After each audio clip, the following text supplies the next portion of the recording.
Hi, it's me, your dietitian Jeffrey. നമുക്ക് commonly വരുന്ന ഒരു മെയിൻ എൻക്വയറിയിൽ വരുന്ന ഒരു മെയിൻ ക്വസ്റ്റ്യൻ ആണ് യൂറിക് ആസിഡ് നമുക്ക് ഡയറ്റ് എടുത്ത് കുറയ്ക്കാൻ പറ്റുമോ എന്നതിനെക്കുറിച്ച്. തീർച്ചയായിട്ടും നമുക്ക് യൂറിക് ആസിഡ് കൺട്രോൾ ചെയ്യാനായിട്ട് പറ്റും. ബേസിക്കലി നമ്മൾ കഴിക്കുന്ന ഫുഡ് ഒന്ന് കുറച്ച് ശ്രദ്ധിച്ചാൽ തന്നെ നല്ല രീതിയിൽ നമ്മുടെ അടുത്ത ബ്ലഡ് വർക്ക്സ് ചെയ്യുമ്പം നല്ല റിസൾട്ട് എടുക്കാനായിട്ട് പറ്റുന്നതാണ്. അപ്പം ബേസിക്കലി നമുക്കറിയാം ഈ യൂറിക് ആസിഡ് വരുന്നതിൻ്റെ ഒരു മെയിൻ റീസൺ എന്ന് പറഞ്ഞു കഴിഞ്ഞാൽ നമ്മുടെ ബ്ലഡിനകത്തുള്ള പ്യൂരിൻ്റെ അളവ് കൂടുമ്പോഴാണ്. അപ്പം ആദ്യമായിട്ട് തന്നെ ചെയ്യേണ്ട കാര്യം എന്ന് വെച്ച് കഴിഞ്ഞിട്ടുണ്ടെങ്കിൽ ഈ പ്യൂരിൻ കണ്ടന്റ് അടങ്ങിയിട്ടുള്ള ഭക്ഷണം ലിമിറ്റ് ചെയ്യാനായിട്ട് ശ്രദ്ധിക്കുക.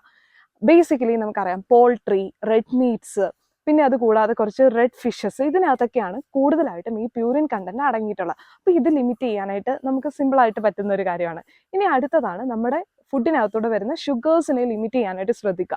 അത് നമ്മൾ നോർമൽ ആഡ് ചെയ്യുന്ന നോർമൽ ഷുഗർ അല്ല പറയുന്നത്. ഈവൻ നമുക്കറിയാം ചില ഫ്രൂട്ട്സ് ഒക്കെ എടുക്കുമ്പോൾ കൂടുതലായിട്ട് ഷുഗർ കിട്ടുന്നു, അല്ലെങ്കിൽ നമുക്കറിയാം കൂടുതൽ കാർബോഹൈഡ്രേറ്റ് റിച്ച് ഫുഡൊക്കെ എടുക്കുമ്പോഴും നമുക്ക് ഈ പറഞ്ഞ പോലെ ഷുഗർ